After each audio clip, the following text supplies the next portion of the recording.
Vishal, Tamannaah, Sundar C கூட்டணியில் இன்னொரு படம் உருவாக போகுது. அது அடுத்த வாரம் ஷூட்டிங் ஸ்டார்ட் ஆக போகுது. பிரபுதேவாவோட மூன் வாக் படத்தில் யோகி பாபு இரட்டை வேடங்களில் நடிக்கிறார். ஒரு போஸ்டர் ரிலீஸ் பண்ணியிருக்காங்க. ரியோ ராஜோட அடுத்த படத்தோட அனௌன்ஸ்மெண்ட் கூடிய சீக்கிரத்தில் ரிலீஸ் பண்ண போகிறாங்க.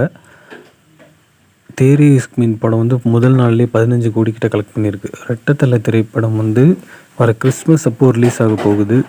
விஜய் சிதுவோட டயங்கரம் திரைப்படத்தோட ஃபஸ்ட்டு ஷெட்யூல் ராப் பண்ணிட்டாங்கன்னு சொல்லி ஒரு போஸ்டர் அனௌன்ஸ் பண்ணியிருக்காங்க. மூன்வாக் திரைப்படத்தோட போஸ்டர்ஸ் ரிலீஸ் பண்ணியிருக்காங்க.